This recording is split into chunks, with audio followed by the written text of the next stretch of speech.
Պարոն Վարդանյան, իհարկե ռեգլամենտացիան թույլ չտվեց, որ հիմնական զեկուցողին շարունակեի հարցս։ Օրենսդրական փոփոխությամբ կարգավորող նաև այն դրույթ է, որ Ոստիկանության գվարդիային տրվում հնարավորություն վարչական վարույթներ իրանք իրականացնեն եւ վարչական ակտեր, այսպես պատասխանատվության առումով մենք ականատես ենք լինում բազմաթիվ դեպքերի, որտեղ կեղծ զեկուցագրերի արդյունքում մարդկանց եւ քրեական պատասխանատվության են ենթարկել եւ վարչական, որտեղ դատարաններում փլվում է բառիսպոր իմաստով։ Արդյոք դուք ճիշտ եք գտնում այդ դրույթը, որ վերցնում եք մեկ պատուհան եք տալիս, ինքը որոշի, ինքը վարչական պատասխանատվության ենթարկվի եւ ընթացքը ո՞նց կլինի։ Այսինքն այս ժամանակ ակակշիռ կար, ինքը մտածում էր միտեղ, որ այս ակտը զեկուցագիրը գրելու դեպքում ինքը կարող է վիճարկվի այդ թեման եւ գնա ինքը պետք է պատասխան տա։ Հիմա ուղիղ վերցնում եք եւս մեկ գործառույթ, որը զսպող գործառույթ է ըստից, տալիս եք նորից նույն մարմնին, որը կարող է այդ գործառույթն իրականացնել։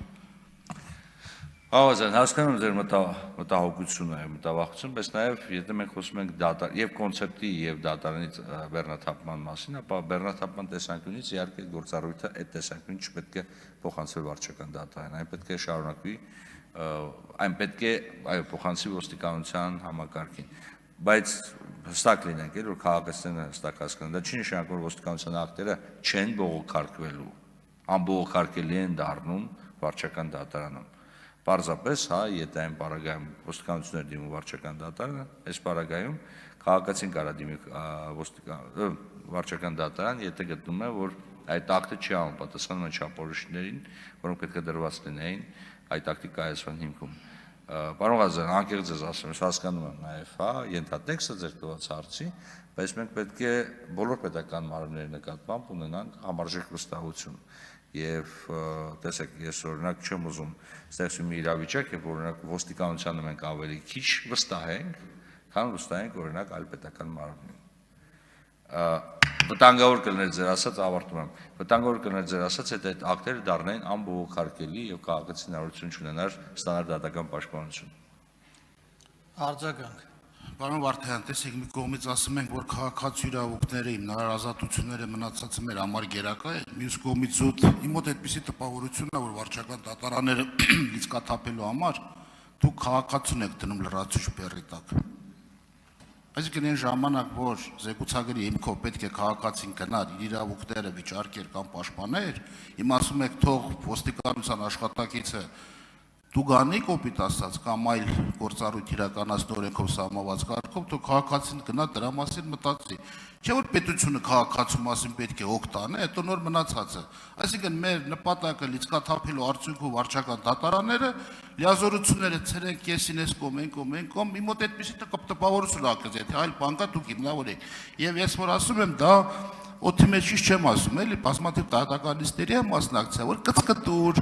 մենք չենք գրել, ստորագրել եք, այդ դրա արդյունքում եմ ասում, եւ դուք էլ երևի թե կարող եք ինչ-որ հանգամանքներում դուք չասեք, բայց ես ականատես եմ բազմաթիվ ներքին զորքերի այն ժամանակվա մի ավարտում եմ պարոն Արշակյան, գվարդիայի աշխատակիցներ, որոնք թույլ տվեք ասեմ, էլ չունենալով բարձրագույն կրթություն, զեկուցագիր են գրել, չեն կարողանում դատարան պաշտպանել, այդ մարդը ո՞նց է գալու վարչական վարույթ իրականացնի։ Շնորհակալ եմ։ Դե չի կարողանալու վարչական վարույթ իրականացնի, պարոն Ղազարյան, դե տունտունիկ չի, անկեղծ։ Սա վերաբերում է նախ եւ առաջ ինձ եւ յուրաքանչյուր պետական պաշտոնյայի։ Տունտունիկ չի պետական ծառայությունը։ Չի կարում, չպետք է աշխատի։ Չի կարում, այդ ակտը պետք է բեկանվի, վերացվի, կներեք։ Ցանկացած անձ, որը պետական բյուջեից ստանում է, մեր եւ ձեր տված վարկերից ստանում է վարձատրություն, պետք է հստակ հասկանա, որ ինքը այդտեղ չի գտնվում սուրճ խմելու համար կամ չգիտեմ էլի իր սոցիալական եւ այլ հոգսերը հոգալու համար։ Չէ, ամեն մեկը պետք է կատարի պարտականությունը օրենքի հիման վրա եւ պետք է ունենա ունակություն կրելու նաեւ բացասական հետևանքներ իր կողմից կայացված ակտերի։ Պարոն Ավետիսյան հարց տալիս էր անձնական պատասխանատվության վերաբերյալ։ Իհարկե յուրաքանչյուր արարք պետք է ստանա իր իրավական գնահատականը, բայց մենք չենք կարող, գիտեք, ասել, քանի որ մեր մոտ ոստիկանության համակարգում կան կադրեր, որոնք մեր կարծիքով ունակ չեն վարչական համապատասխան վարույթ իրականացնել, հետեւաբար արեք ծառաբեռնենք վարչական դատարանին։ Չենք կարող բարձրացնել։